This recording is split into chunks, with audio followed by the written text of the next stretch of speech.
And we are back with another episode of the Hockey Princess podcast. I am your host, the Hockey Princess. Guys, Krusty's back. He was out in the sun ignoring the Seth Jones haters, but he's back with us. Yes, I was ignoring them. I understand their angst for the Calgary game. So, all of you haters out there, that will be one game that, yes, he did look like dog shit. But also, everyone looked like dog shit. Yeah, but he looked like incredible dog shit. And he hasn't looked the best since coming back from the ankle, but he hasn't looked awful. The Calgary game was a terrible showing on his part. And that hasn't happened since then. True that. But we'll get to that in a minute. Just as a reminder, make sure to hit that like and subscribe on either Spotify, Apple Podcast, Amazon Music, however you watch or listen to us ramble on a weekly basis. If you're going to a game this season, please, we must have some listeners because last night's game was okay. Wait for the whistle. Do not get up while the puck's in play. Please just stop. Please. I can't. Yes, because our section's at least getting a little bit more united, and so the heckling's getting worse. It's just you don't get up during a movie, and if you do, you're really quick about it and you're really quiet. It's the same thing. When you get up, I can't see the screen. Okay, so just try. Yeah. And if you're listening to this and it resonates with you, then tell your friends. Please. Tell anybody you hear that they're going to a hockey game. Go. Remember to wait for whistle. Yes, please. Also, if you are going to a game this season at the United Center, highly recommend Su Taqueria El Rey del Taco over on Ogden.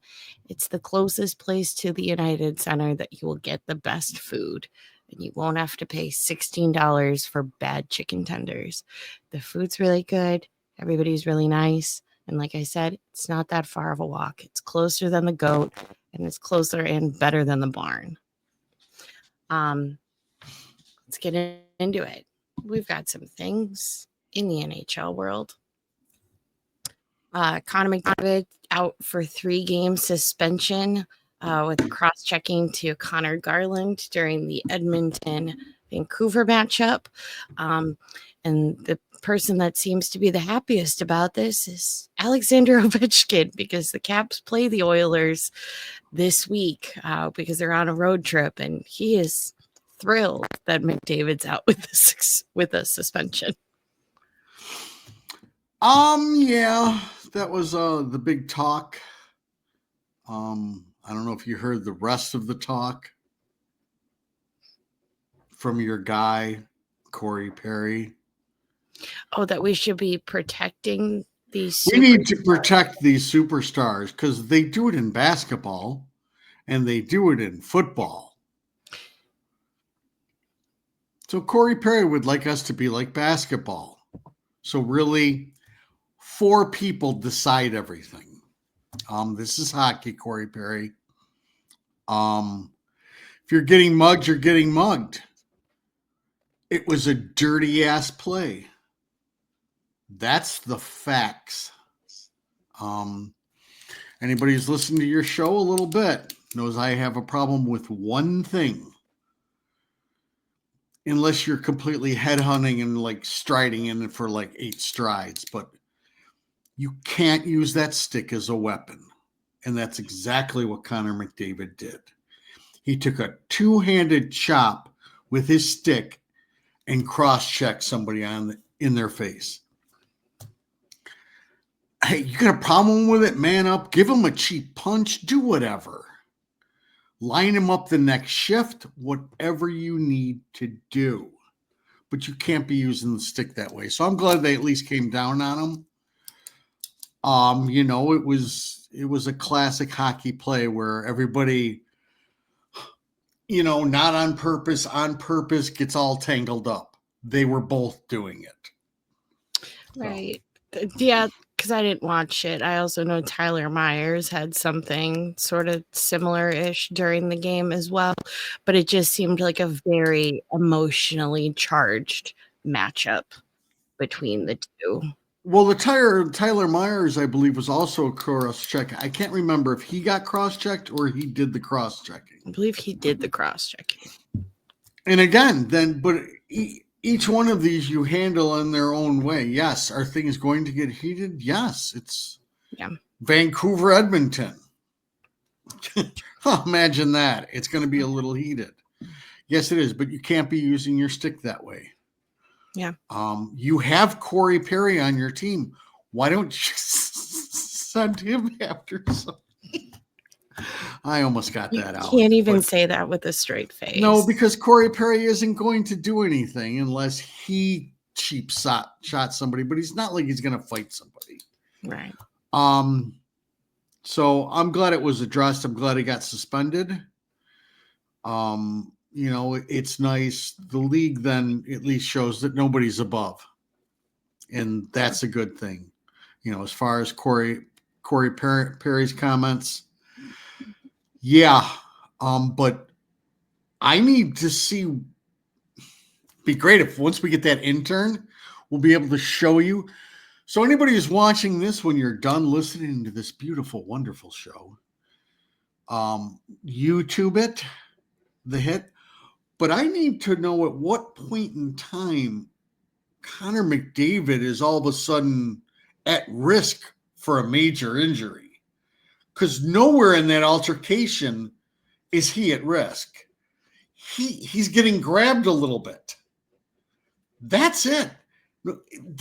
He wasn't getting run at. He was being harassed, and it pissed him off, and he lost his temper. That's simple. Do we try to protect their stars? Yes, we do. People know not to run and give headshots to the top players in this league because you're going to get suspended for a long, long time. And the NHL will look the other way as your team retaliates. That's a fact. They do try to police it. They do try to protect their players, but there was nothing to protect. Right. He was just getting grabbed a little bit. So, all right, I'm sure that was more time than you wanted to spend on that, but that's fine. I am the human speed bump. I got a job true. to do here. That is true. And then we've got another NHL news. Brock McGinn for the Anaheim Ducks is out for the rest of the season. Underwent ACL repair or surgery for ACL repair, and so he's out for the season. Glad that he's getting that taken care of. I don't think it's like a huge substantial game changer for Anaheim, but I think that's because Anaheim's in a similar-ish position where they're just circling for, pick a draft pick between 3 to 10. Yeah, no, they're still starting on their beginning of their journey of organically growing. Yes, they're not organically growing. You bring people in to help and everything else. They've already established what they want to bring in, and they have 2 thumpers on the back end now. So yeah, that's just scary. They've brought in 2 people to say, we got a lot of young kids. I got 2 people back here that have a reputation of not caring what they do. I wish we had one of those guys on our team. Not like yes, Gudis and Trouba specifically, but like a thumper. Yes, we've got the big rig, who we can get into later on. Oh, we're gonna talk about that Vegas game in depth. Okay. Wow, in-depth talking. I mean, might want to stay tuned. But that's really it. A couple of dates to throw out to our listeners. Just we've got the Krusty's favorite, the 4 Nations tournament is next month, which is February 12th to the 20th. So essentially it'll just be a week of our show kind of talking about absolutely nothing. And Oh no. Crusty has plans, I think. Doesn't he? Crusty has plans. Yeah, we won't tell your listeners. All right. Well, and that I'll just be talking about Tomarutu like normal. Okay. And then March 7th is the trade deadline for this season. So cuckoo things should happen around beginning of March. Maybe not for us, but in the NHL world. You got anything else in the NHL universe, Crusty? I don't think so. I thought other things happened, but I am unsure. I've been away for a little bit. You have. So it's been hard to get completely hockey updated. I struggled to watch some of the games. To be fair, you were on a boat. Yes, I was on a boat. I swam with stingrays and I went diving all the way down to 35 feet. I was down there for like an hour and a half. It was completely kick ass. Oh yeah, I was a badass. And I looked darn good in my bathing suit. So I can put those photos up for you if you'd want. All right. Well, getting into our prospects. We're already going prospects? We're not going to talk any football? Why are we talking football? It's a hockey show. I know, but I just like all your listeners to know that this was the hat that was worn at the Orange Bowl and the first playoff game at Notre Dame. So I was even representing while going to Notre Dame games. And for those that aren't aware, Crusty was not at the national championship game, which is why Ohio State is the national championship or champions. Yes. It is all Krusty's fault. It is not, because I did not go for the Sugar Bowl either, and they won. So, all right. What one was that one? They played Georgia. Well, yeah, it's a whole, it's stuff that I've derailed you enough. Let's move on. I just wanted to talk about it a little bit. It's thus the reason for the hat. Okay. And on that note, more prospects, my stuff. We're a little light on our prospect report this week. We have some guys doing a ton of things and some guys doing nothing at all. You got Oliver Moore with 1 assist for University of Minnesota. Martin Misiak with 1 goal and 1 assist, and Ty Henry with 1 assist. Both are out of Erie Otters. Merrick Vanaker with 1 goal and 2 assists this weekend for Brantford Bulldogs. And then for the Lardass, we have 3 goals and 1 assist, and he did not play one of the games this weekend. He was just out due to sickness. I know there was a little confusion on Twitter on Friday night when he wasn't in the lineup. He was just sick. He's fine. And then last but certainly not least, a man that we don't talk about a ton that I think, well, I definitely would assume that he's going to Rockford next year, is Ryan Green from Boston University with 3 goals. One of them being the overtime game-winning goal with an electric weekend. Guys, I really hope he goes to Rockford. We talked about him a little bit last week when we had our Hockey Princess rambling session without Crusty, deep diving into all the prospects. He is a junior, so technically he could go back for his senior year, but I really highly doubt that he will because he's having such a good year. I imagine Katie would like to have him make the jump, and especially now that Rockford has quite a bit of room in terms of, younger guys getting called up, like your NASCAR and your Doc, and then I think with every year you're having less and less like AHL veterans. Like we talked about last week, you don't need Zach Sanford, Brandon Baddock, and Jackson Cates. You don't need all 3 of them. Ryan Green can easily take one of those spots. Definitely. And again, as we've talked about a little bit on this show, you don't want people going for their senior year because then all they have to do is wait another month and a half after the season, and then they're UFAs. Right. So you would like to talk to Ryan Green and say, we'd like you to come this year. Right. We'll sign you for the 3-year entry level contract. Off to Rockford, where you're going to play with a lot of other young kids. Right. So yeah, that needs to work because he would be somebody. That it will, because I mean, like we say every week, we don't know. We don't know things. Really, nobody knows anything.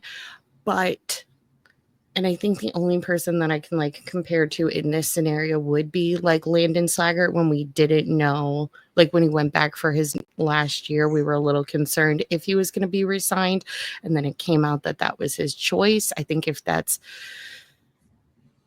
one thing with Ryan Green, okay, fine. But I think just based on what I've seen, that he has a bit of a higher ceiling than Landon Slaggert.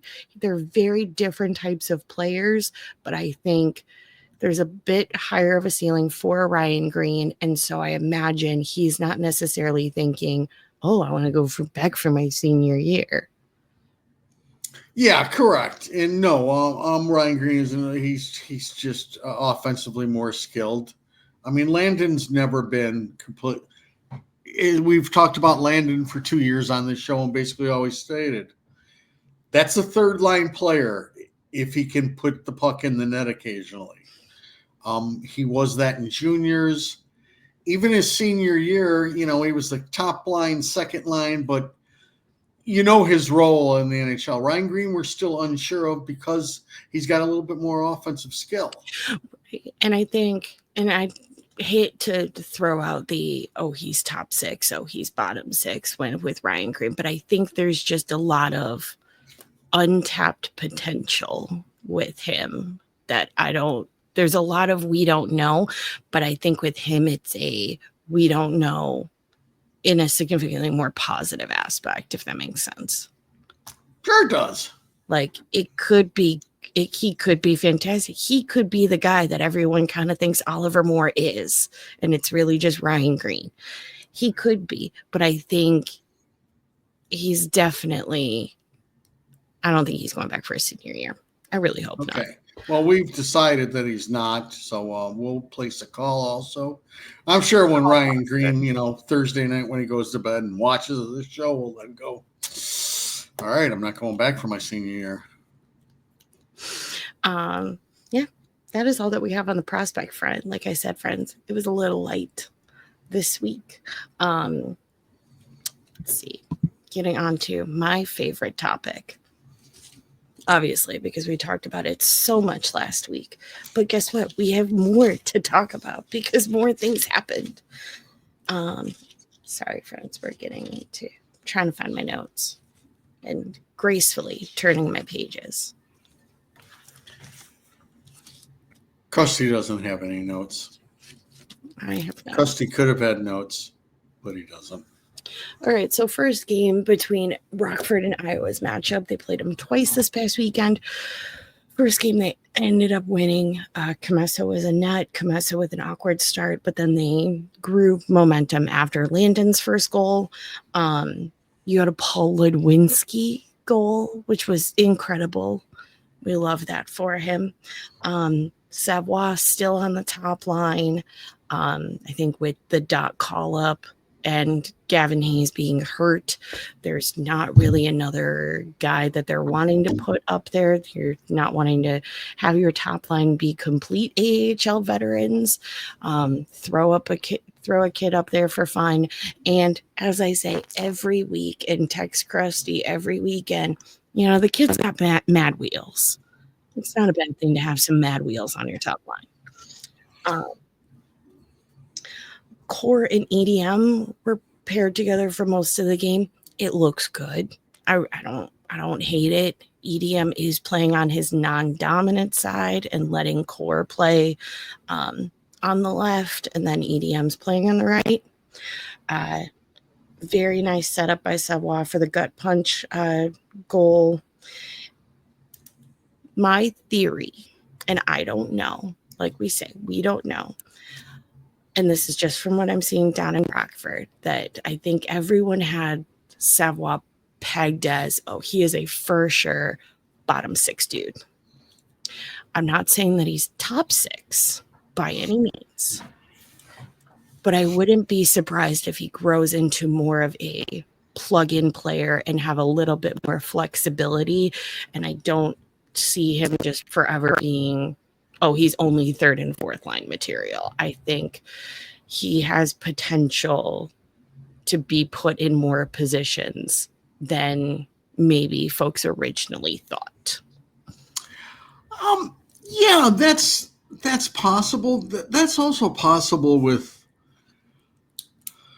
a decent amount of players at times. When we talk top six, basically most teams will have 4 people on their top six that they consider top 6 players. A bottom 6 player can play with 2 top 6 players. He has a specific role.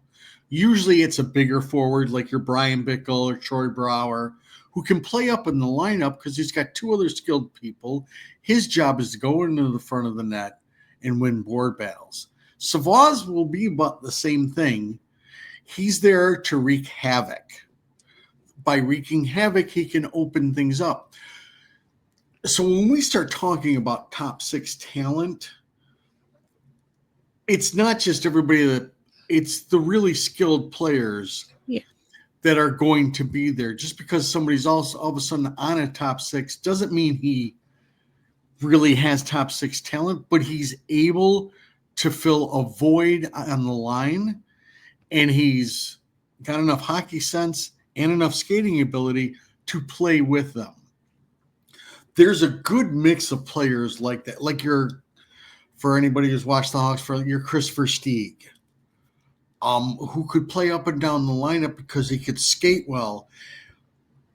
I mean, that's exactly who you would almost compare Savoie to, except Savoie is a little bit more of a dirt bag or shit starter or whatever else you want to say. He's got a little marchman in He's him. more theatrical. Right. But again, flair. He has enough to play up in a top 6 role. Heck yes, depending on what is needed. Right.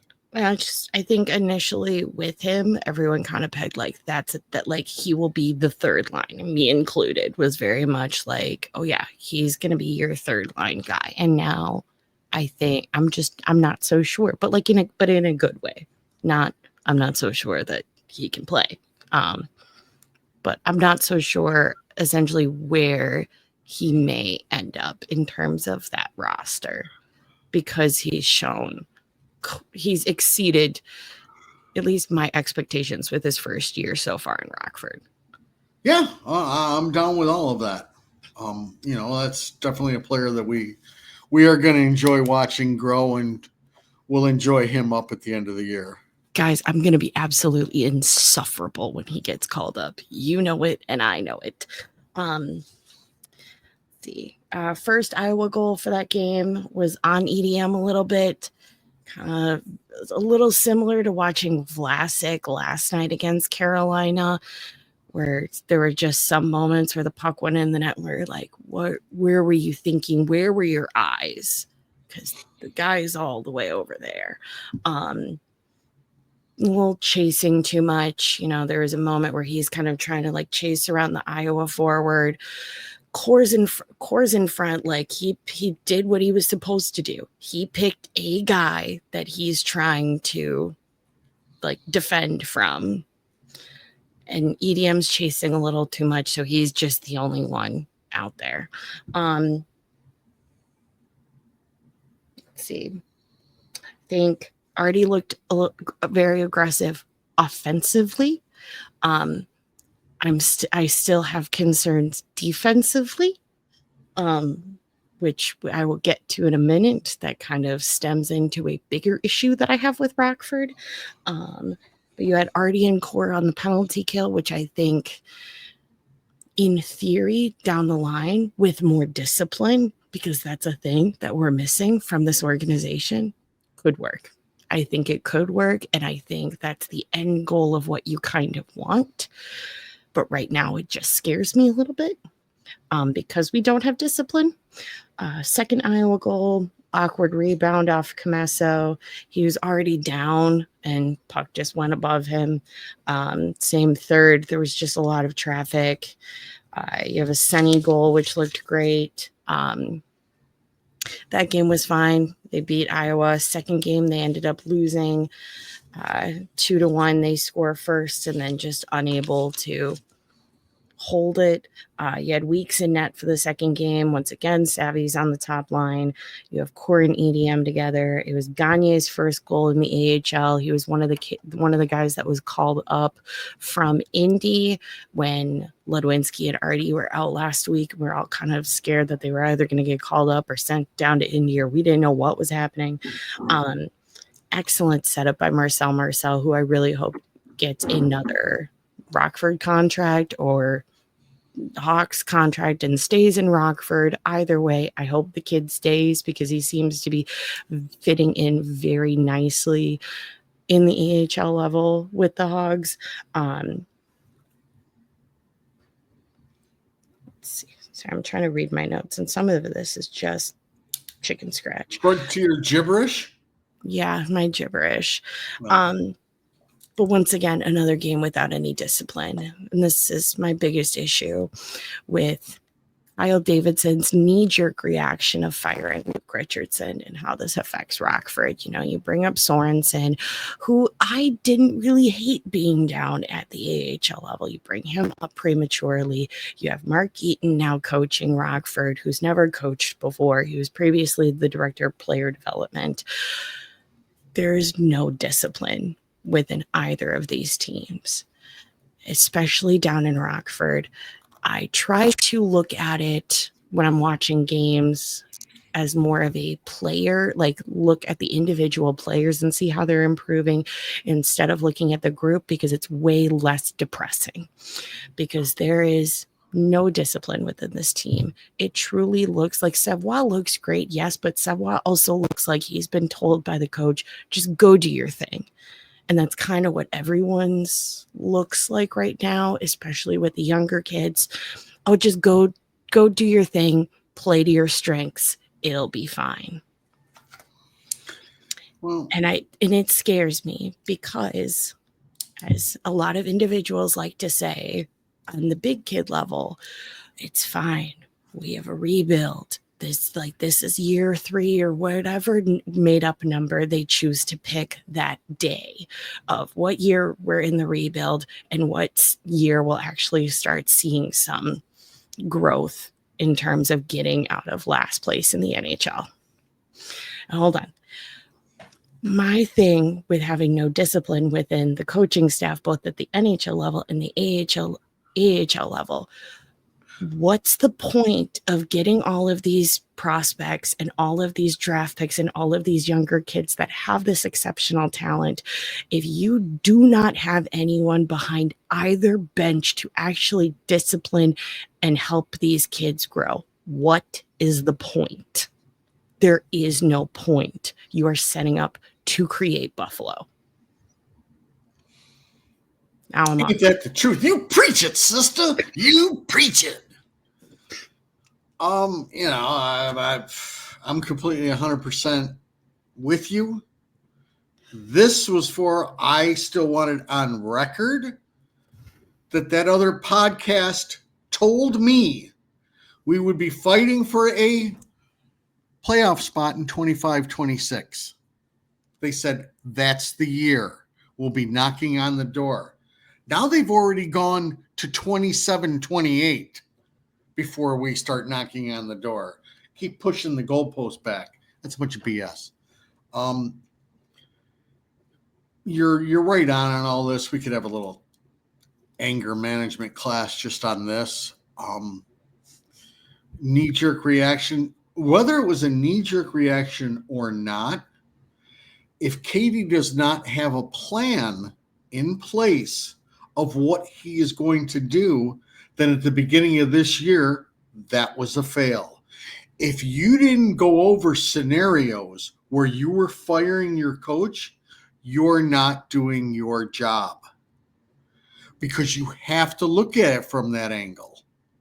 Okay? It's not like this team was all of a sudden just on the rise. It was level or just still going down. You had to at least think of it. So what you did on the offseason were one or two things. Either you did nothing, which is pathetic. This is the NHL. Or this was your plan. And if your plan was to put Mark Eaton in charge of the Rockford Ice Hogs, I'm going to say that's not a good plan. Okay, you're yanking people from different places. I'm 100% behind what you said. There, on both levels, there is no attention to detail. And there just doesn't seem to be any complete structure. Again, as I've stated the last couple of weeks, this is a lost year for that. So don't get too upset, I'm going to tell you, because this is just going to be the way it's going to go. They'll also bring up more kids to the big club so they can say, that's why Rockford didn't do any good. It's not that we have terrible coaching. It's just we brought up kids. And so, there wasn't enough talent down there, or you're going to get something else spun. But the lack of coaching that's going on both levels is slightly frightening. Now, there's a silver lining to all this. Supposedly, KD and the rest of the Hawks brass are doing a complete search for their new coach. I would assume that means, hold on. That means Mark Eaton is the new head coach. I am hoping that means there's a complete wipe of Rockford and Chicago, and whole new crews are brought in. That's got to be my dream, because if it's not, things aren't going to get much better. And I'm a dreamer. I think it'll be okay. It's going to be okay. Ladies and gentlemen, your new Rockford Ice Hogs coach, Mark Eaton. Ladies and gentlemen, your new full-time head coach for the Chicago Blackhawks, Anders Sorensen. And I also want to make it clear, I don't have it out for Sorensen or Eaton. I don't think badly of them. I think they were both thrown into impossible situations by Kyle Davidson. They were set up to fail. Yeah, but what's Andrew Sorensen's claim to fame? He coached Bowman's kids when they were little. That's how he's in this organization. When Bowman's kids played for the Chicago Mission, Andrew Sorensen was their coach. And now he's coaching at the NHL level. That's very sad. Why does everything still come back to that man? That's because nothing's changed. I believe it is going to change. I believe there'll be a complete wiping. Because they're not going to be allowed to let it continue. And they're at least thinking they owe it to Connor Bedard, and they're on the clock. I mean, Katie's on the clock. He's got 3 years left. And then he promotes himself to president of hockey operations. It's possible. There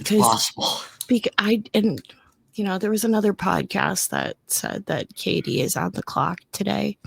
He's not on any clock, because that means Danny Wirtz actually cares about this team, which he doesn't. Well, he's going to, because he'll hear enough about it. Trust me, you're only allowed to tell everybody it's going to be okay. Don't worry about it for so long, until they constantly are hearing the same old thing. So with that, I think the Buffalo Sabres fans would disagree. Yeah, but that's Buffalo. Come on. But I think we spent enough time with this. We will figure out how that goes. But yes, to your listening audience, if there's not a complete wiping of the slate, I would be very, very worried. I will be the first to express that, because that just means nothing's really going to change.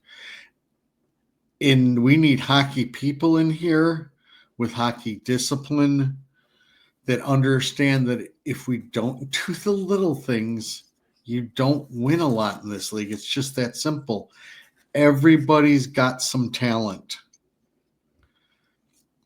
It's hard to play the right way all the time. It's difficult. So we'll see. I am hoping that this all goes away. We will see. The last thing we probably all need is all of a sudden this team to go on a slight run and he thinks Sorensen is the answer. Because I can guarantee you Sorensen isn't the answer and Mark Eaton isn't the answer, Rockford. No. All right. Anything else we want to talk about in Rockford? Not really. Okay. Love it, but don't discipline. Getting to the big club. Speaking of doing a clean sweep, Kyle brought in a guy this week, and Crusty, I need you to explain this to me like I'm 5 on why. Don't I explain everything like you're 5? Haven't I been doing that forever?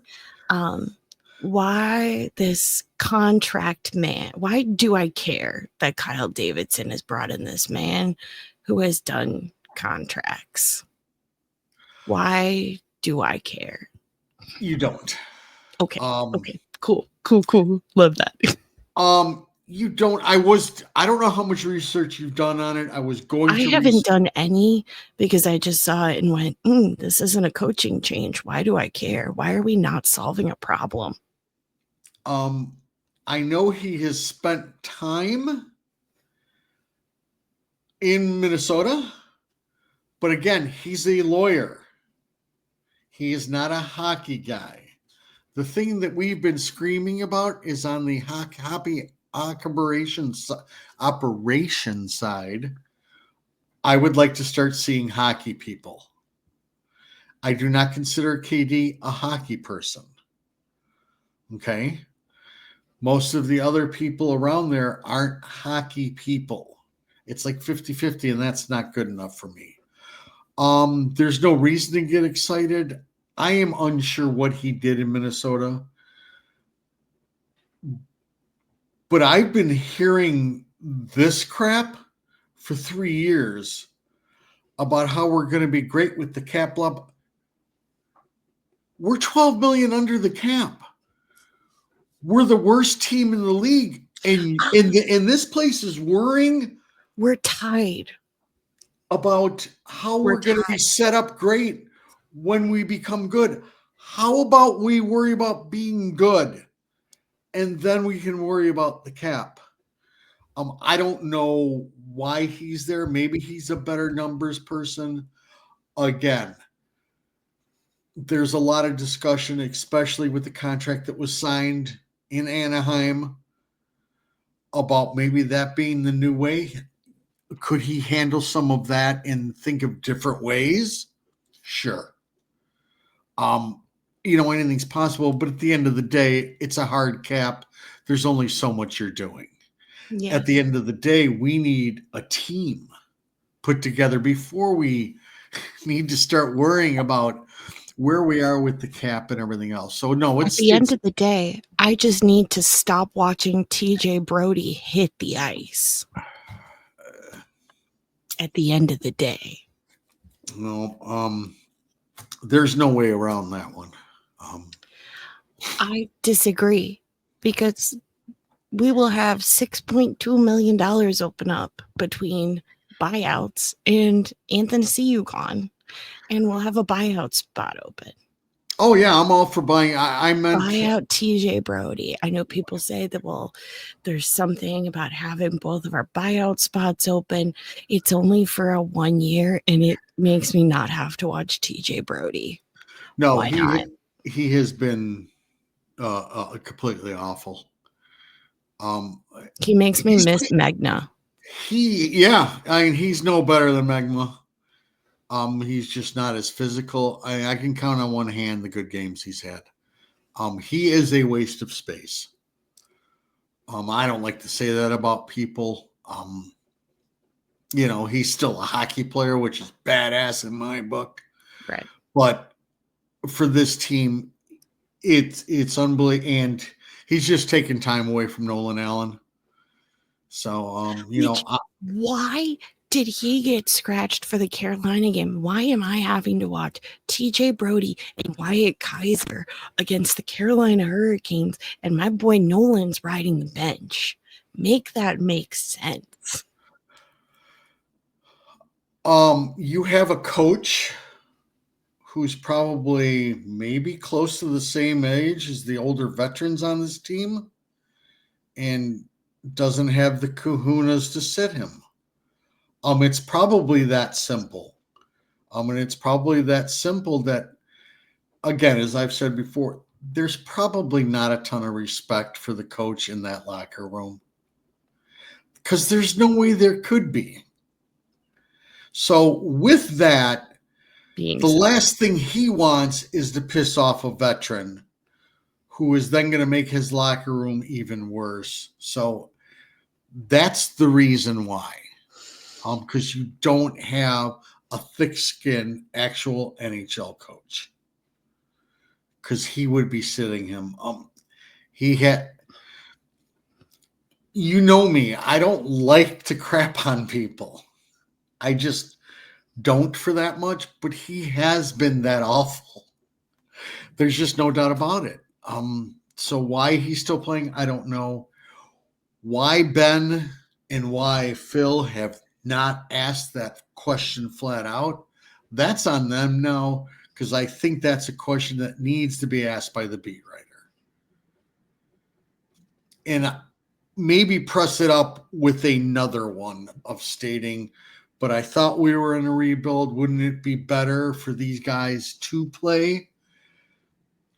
I would like a little bit more aggressive question answering out of them. I understand things are worse than they've ever been as far as being a beat writer, and you got to be careful with what you ask. And that's the thing.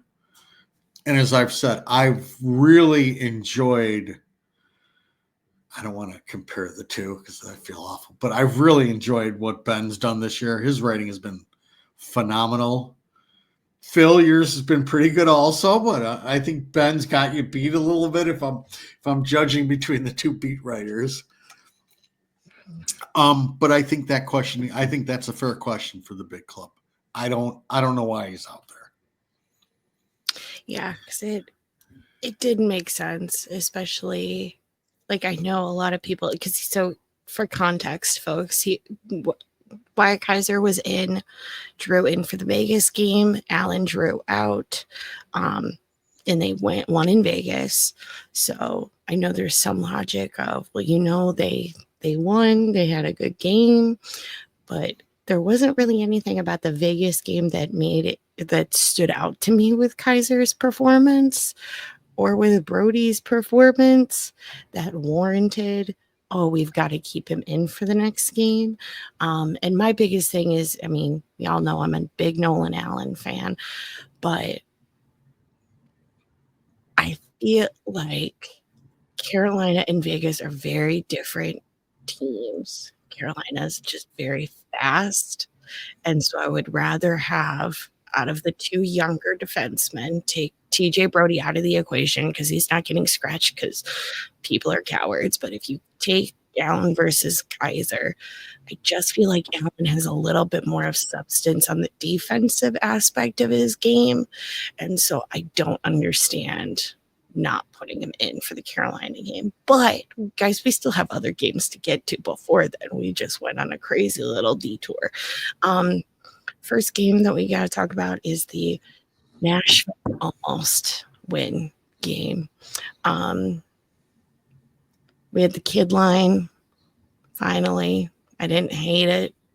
Younger kids playing together. You now got Bedard, NASCAR, and Bertuzzi together, and then Nick Foligno with his newly adopted sons, Lucas Reichel and Colton Dock, which I will just say, I mean, we all know that we love the Dock brothers on this show, but Colton is doing amazing since he's been called up to the NHL.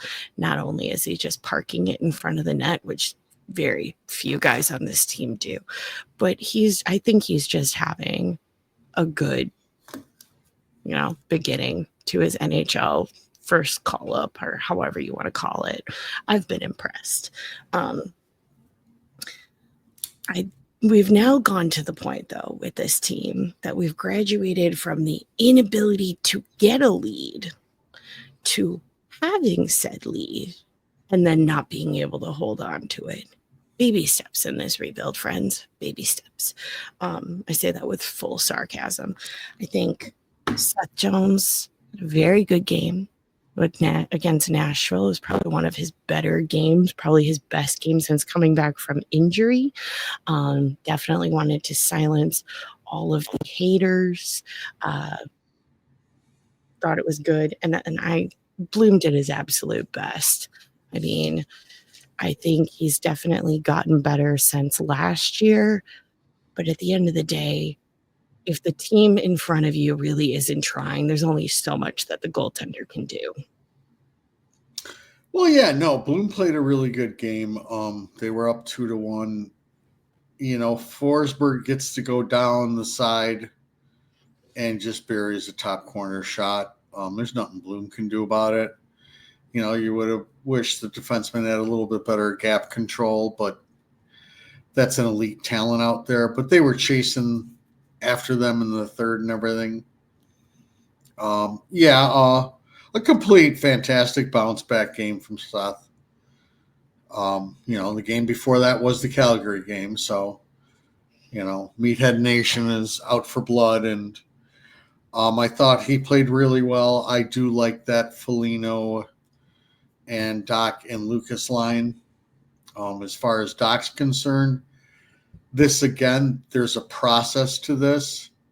And in another 10 games, if we had a real coach and if we had real vision, Colton Doc would be talked to and explained, you have more areas that we expect from you. And one of them is I need you to play with an edge. So I'm hoping within the next 10 games to also see that from Colton Doc. I am not saying in any way, shape, or form that I am disappointed in his game. No. It's just I don't rest on that. I know what he is, and I've seen it down in Rockford. If I'm the coaching staff, I then explain that to him that really like to see that up here too, because I got nobody starting any shit up here. I'd like for you to start some shit. Oh, but then we have the Vegas game where there was one person in particular that wanted to start all of the shit that is now out injured. And as I told everybody after the Vegas game, Seth was just sitting down in Rockford and can bring this team into the fight with taking about half as many penalties as Pat Maroon does. So we've got Chicago versus Vegas, Mrazek in net versus Ilya Samsonov. Allen draws out. Kaiser is in. Kurashev is scratched because Sorensen just hates the Swiss, apparently. First goal, you've got the original scapegoat of Chicago from Chicago media in this rebuild. And you've got Lucas Reichel putting his big boy pants on and doing some really good stuff, which I loved. The goal by Lucas was very impressive. It's what you want. He's learning how to play the game at an NHL level. What you see from him now is everything needs to be fast. And if you watch his countryman, Tim Stützle, play ever from the Ottawa Senators, you'll notice that's how he plays all the time. Lucas Reichel is the same type of player. And if he doesn't play fast, he's worthless. Because he's not big or strong enough to make any other kind of a difference. So that means whether you're making a mistake or not, your decisions have to be quick. You have to decide which side and everything else, but you can't slow down. He's starting to understand that part of the game. The other thing is if you can't finish in this league, at some point in time, you're out. Right. Because there's a million people that can play kind of good defense and kind of pass the eye test. Puck's got to go in the net. That was a goal scorer's goal, to go all the way and bring it all the way across to his forehand and then put it top shelf. But Lucas has to play that way every game, and Lucas always has to play with that speed. What does that mean for the Hawks?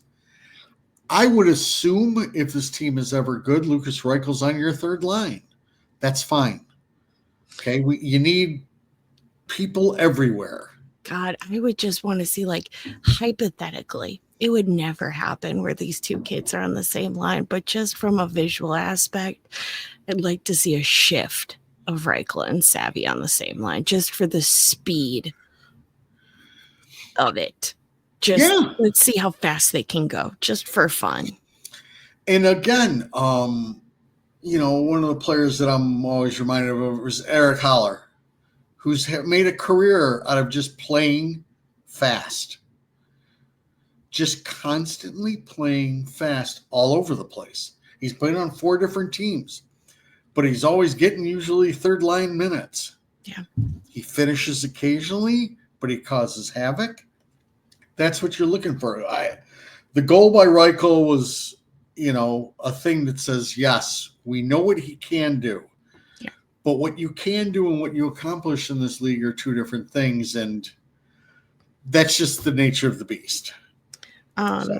Second goal, excellent goal by Bertuzzi. Even more excellent setup and initial shot by Seth, who had a fantastic game against Vegas. Third goal, Taylor Hall. A lot of, you know, traffic in front of the net. Shoved it in there. It was great.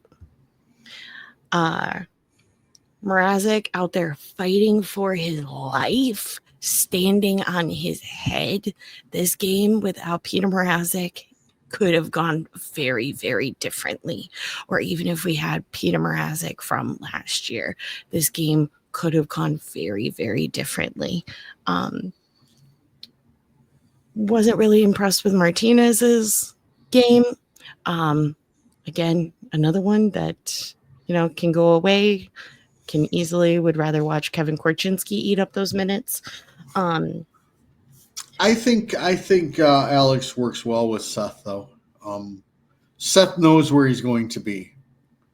He isn't going to go off and think on his own. He's going to be where he's supposed to be, and that's important. So I don't have much of a problem with Alex Martinez's game. Occasionally, he's going to get beat. And he's just kind of him. He's not slow, but he is not fast. He's slow enough that I have an issue. Yeah, I haven't. I figure it's made up for by knowing the game, knowing where to be, knowing that he's got to be an outlet pass for people, and he makes a good first pass out of the zone. So yeah. I'm okay with him. As much as I do love the kid line, this is more the first line than the second line. I do think that they looked a little lost just in terms against Vegas's size, especially with, you know, entry. Bedard and NASCAR really struggled to have zone entry when they're by themselves. They kind of just get eaten up by 3 Vegas players at the same time. I think if Bertuzzi's the one that takes it up and then they're, you know, to follow, it works fine. But they definitely looked a little lost in terms of playing up against Vegas's size. No, they're going to. So this is a process. So this is why you don't know if Bedard and NASCAR will ever be on a line together in like another 2 years.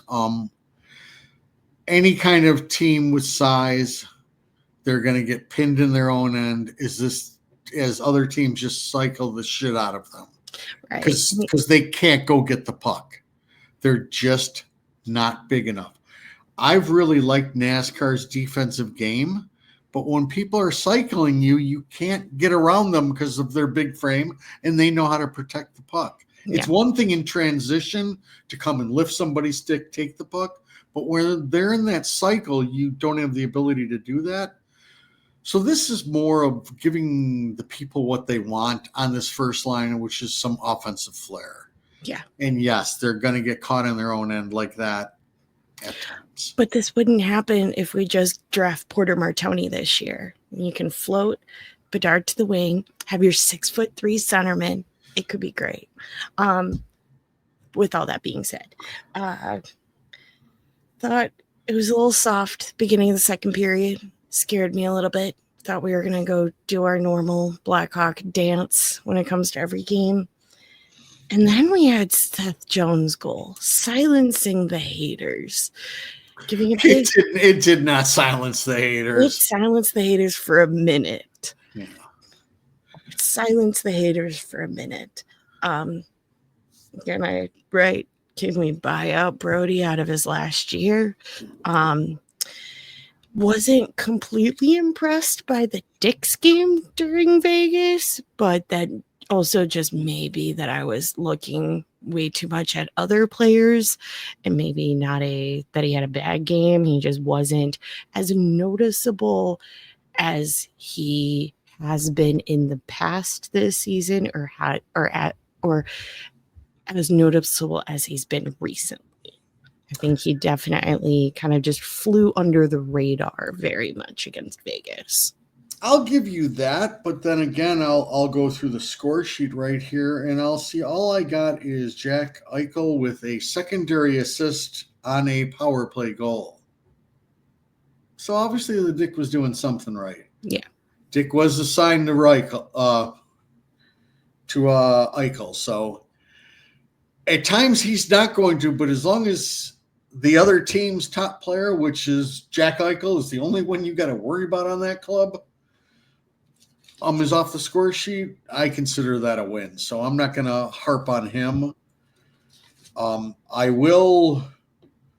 love to get into it for a second at least. The guy who scored the last goal. The floor is yours.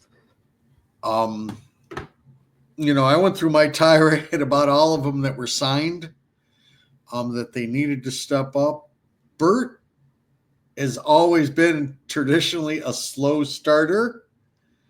And my God, does he look good. He looks phenomenal.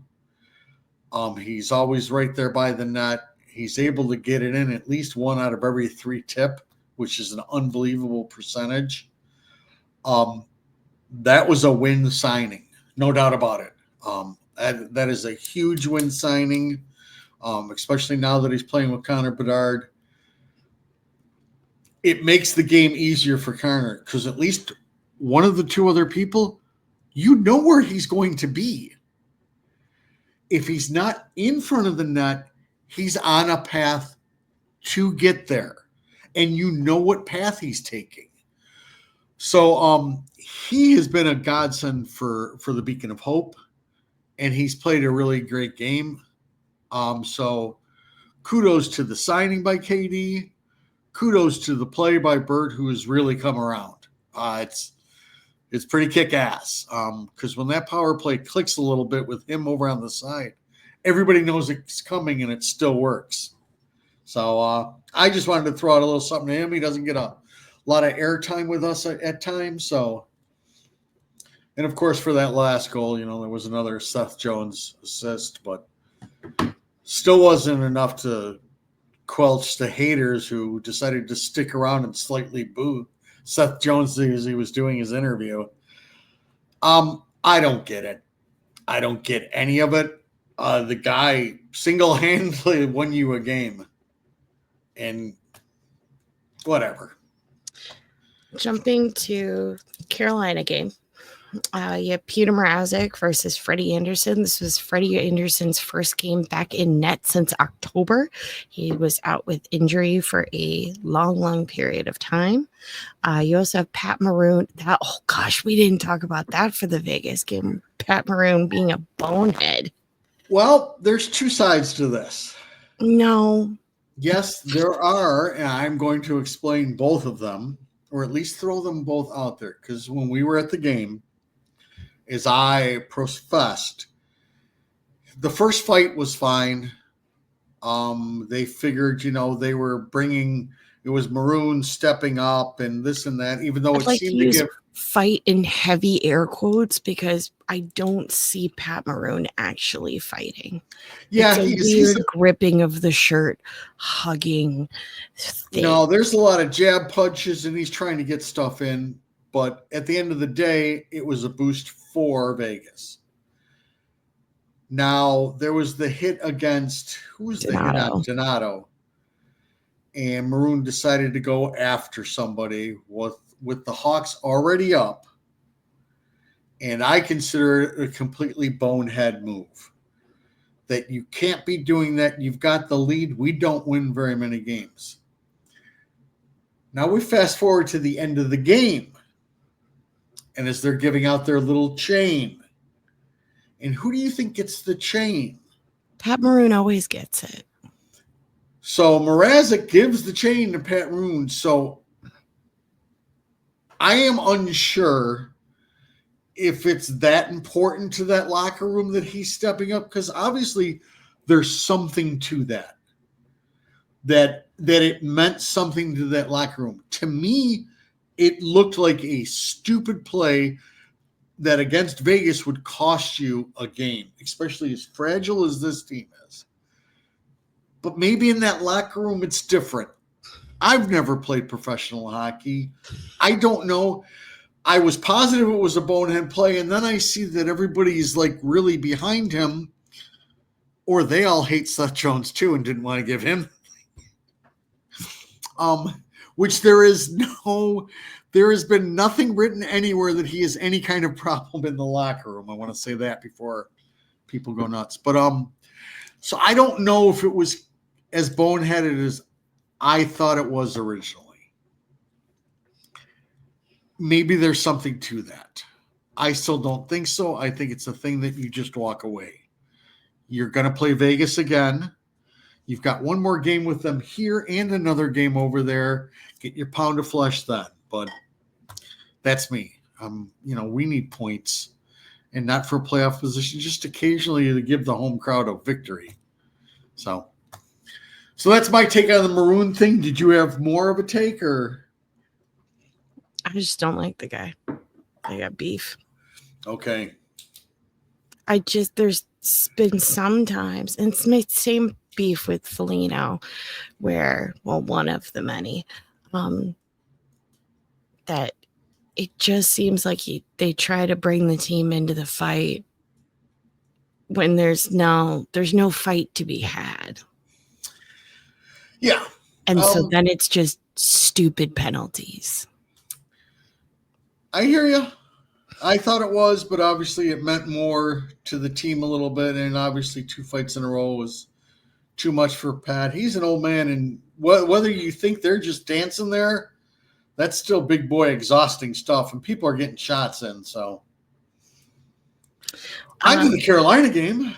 Yeah, Carolina game. Mrazek versus Freddie Anderson. Pat Maroon's out with a day-to-day back injury because he's an old man. And Kurashev draws in. Finally, thank goodness. Sorensen has to let this kid play. And then he gets a goal. He gets the first goal of the game because he's just that good. Penalty kill looks great, except for the Seth Jarvis goal, which everybody then immediately went after Seth for. That wasn't Seth. That was Brody being bonehead Brody. No, you want to say you're going after your boy?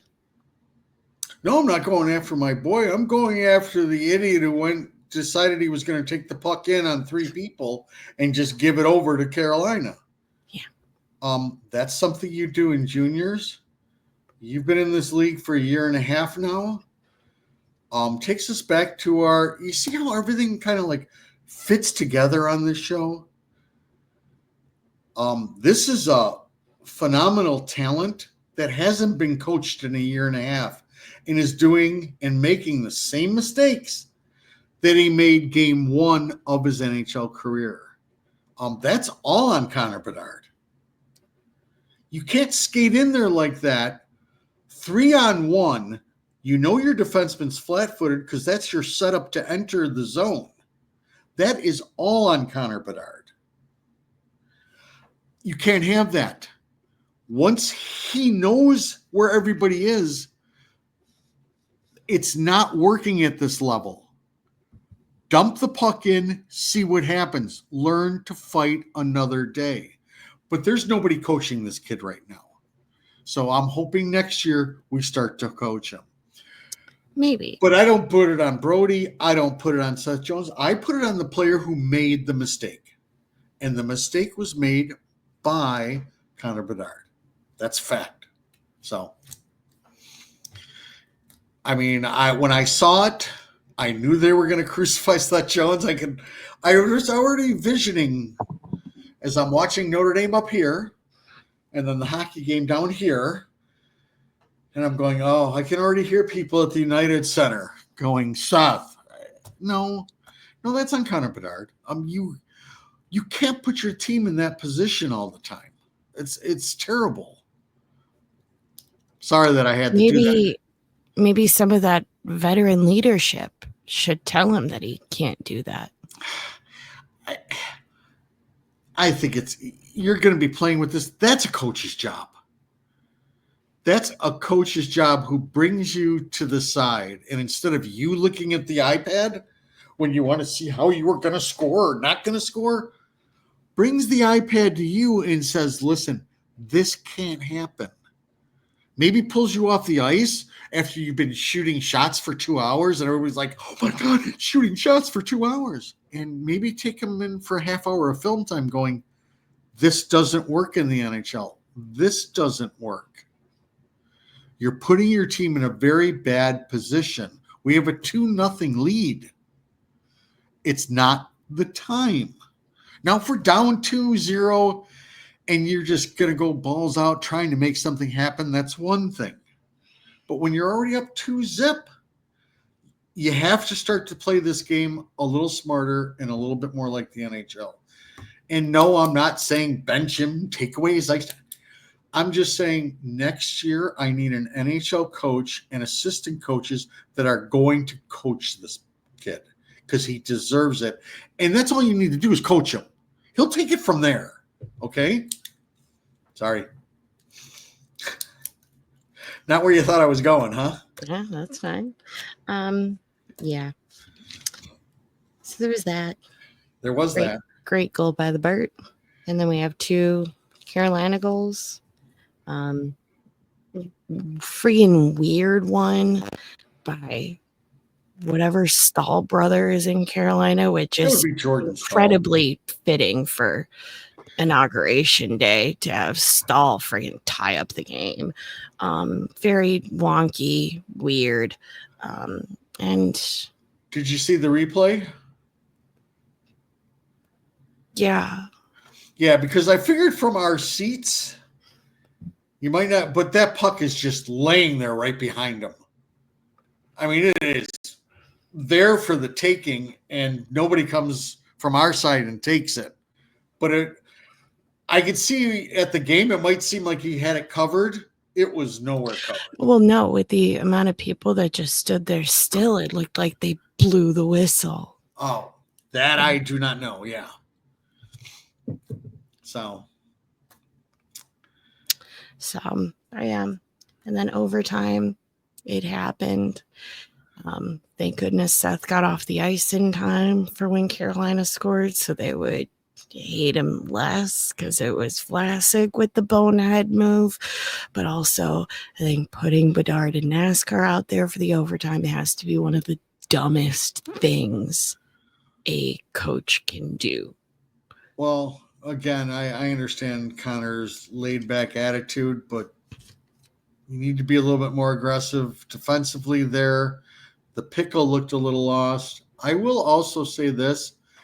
Now, at this point in time, I watched most of the third while watching the Notre Dame game. It's been a long time since I've seen Seth Jones play that physical.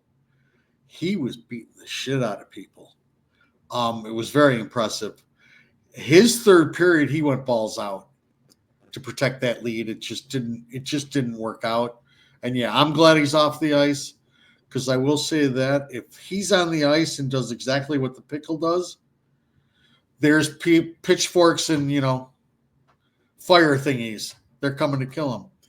And if Seth Jones is on the ice in overtime against Nashville and is unable to corral the puck like the pickle did for a breakaway for Bedard, they come wanting his head also. So there's a big double standard in this fan base that you just need to stop it. Okay? Again, I will tell you in easy format, plus, minus, or zero. Watch all of his shifts. If anybody's coming to the United Center, take a period to just watch Seth Jones play. And then tell me if you still have a problem with this game. But nobody eats up the ice like he does. Nobody is end to end on that team like he is. He is not the problem. If somebody told you that making of that trade was going to bring you a Duncan Keith, they lied to you. Seth Jones was never Duncan Keith. He was never near as good defensively as Duncan Keith. Duncan Keith is one of the best defensive defensemen in a 6-year period that I've ever seen in my life. He's not that. And those of you thinking that with the trade killed us, what does Columbus have from the trade? How is it a big win for Columbus? They have a fourth line center and a guy they already got rid of. That's it. So let it go. Base your complaints about him on his performance, not on his contract, and not that you're still harboring things against Stan Bowman.